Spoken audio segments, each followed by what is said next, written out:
Today on Rappler.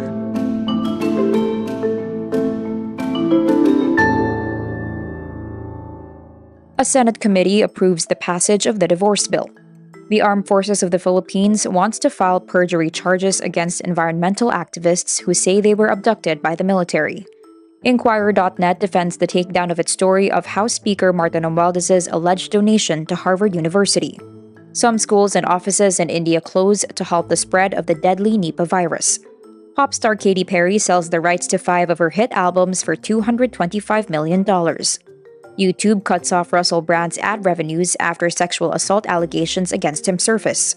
And all 7 members of K-pop group BTS renew their contracts with BIGHIT Music. The Senate Committee on Women, Children, Family Relation, and Gender Equality approves a consolidated measure on absolute divorce in the country. Senate Bill No. 2443 is the consolidated measure filed by Senators Risa Ontiveros, Raffy Tulfo, Robin Padilla, Pia Cayetano, and Amy Marcos.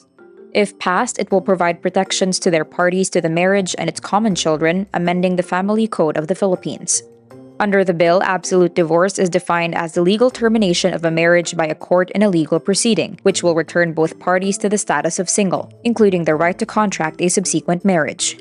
Opposition of the Catholic Church has been one of the biggest hindrances to the passage of the divorce bill, leaving the Philippines the only country in the world without a divorce law apart from Vatican City.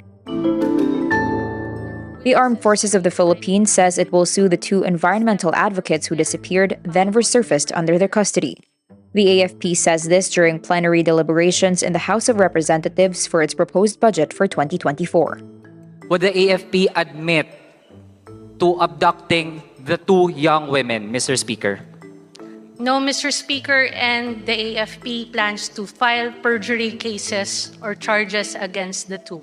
During plenary deliberations, it is not the heads of agencies who answer questions from the floor, but the department budget sponsor. Kabataan Representative Raul Manuel asked about the case of environmental activists Jed Tamano and Jonila Castro, who went missing on September 2. The 2 later declared they were abducted by the military, despite authorities saying they were safely under government custody. The 3-member Makabayan Bloc, which Manuel is part of, filed a proposed House resolution urging the Chamber's Human Rights Committee to investigate the supposed abduction. Philippine news outlet Inquisitornet stands by its decision to delete the story detailing House Speaker Marta Romualdez's supposed hefty donation to Harvard University, saying it violated the website's standards. In a statement on Tuesday night, September 19, Inquisitornet says the article did not meet its rules on accuracy, transparency, and accountability. It adds the report was, quote, based mainly on unnamed sources, therefore raised questions about their true identity and credibility, saying it is only exercising, quote, extra caution. This comes a day after the National Union of Journalists of the Philippines flagged the article's takedown. On August 29, US-based magazine The Philam published an exclusive story on Romualdez's $1 million donation to fund Harvard's first-ever Filipino language course, which Inquisitornet carried and subsequently took down.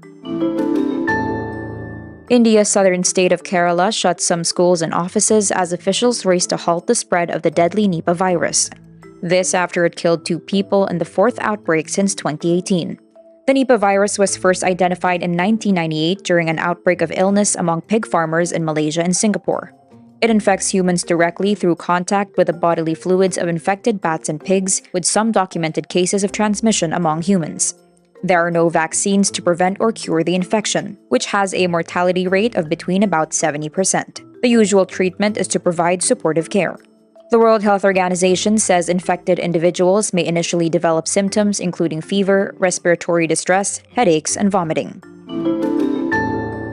Singer Katy Perry signs a deal to sell rights to 5 of her studio albums released between 2008 and 2020, including Teenage Dream, to Carlyle-backed Litmus Music. One of the Boys, Prism, Witness, and Smile are the 4 other studio albums that are part of the deal. U.S. magazine Billboard reports the deal is valued at $225 million, citing sources, but private equity firm Carlyle declined to comment on the value. The 5 studio albums were released under Katy's contract with Capitol Records, whose former president Dan McCarroll is the co-founder of Litmus Music. In recent years, Blackstone-backed Hypnosis Songs and other investment firms scooped up music catalogs of artists including Justin Bieber and Bob Dylan as the rise of streaming turns their songs into a reliable source of revenue.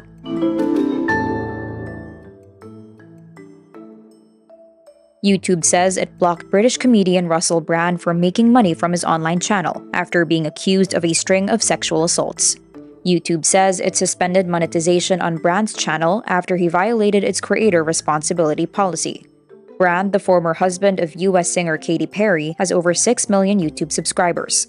This comes after UK media reported 4 women accused Brand of sexual assaults, including a rape, between 2006 and 2013. London police also said it received an allegation of sexual assault dating back to 2003. Brand denied the allegations, saying he never had non-consensual sex. The BBC also says it removed some shows featuring Brand from its platforms. All 7 members of K-pop boy group BTS renew their contracts with Big Hit Music for the second time. BTS, who made its debut in June 2013, first renewed its contracts with Big Hit Music in October 2018 for another 7 years, meaning the contract would have kept the group together until 2026. Following the news, RM, the group's leader, goes on Instagram to share a snippet of their new contract, writing BTS Army 2025. Ostensibly the biggest K-pop group in the world, the 7-piece act smashed several records since their debut, including being welcomed into the Guinness World Records 2022 Hall of Fame. In June 2022, the group announced it will be taking a break from group activities to focus on solo endeavors and fulfill the members' respective military services.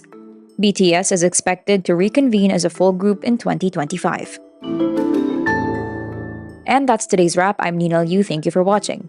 Click the link below for the full story. Follow us on Rappler's YouTube, Facebook, Twitter, Instagram, and TikTok.